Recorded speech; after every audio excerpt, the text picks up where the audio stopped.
এই যে দেখতে পাচ্ছেন দাদারা, আমাদের কেরাঙ্গা রোড ফেলা হচ্ছে এখানে। আর বিস্তারিত এই যে আমাদের সম্পূর্ণ হেড মিস্ত্রি, ওই যে দেখতে পাচ্ছেন মাজা গামছা পরে রয়েছে, ওটা কল মিস্ত্রি। হ্যাঁ,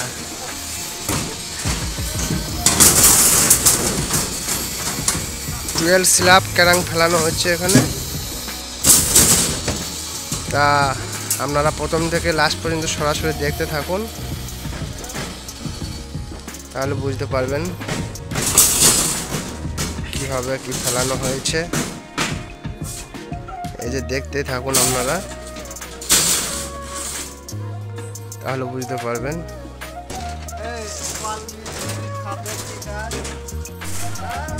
আপনারা সব দেখতে পাচ্ছেন।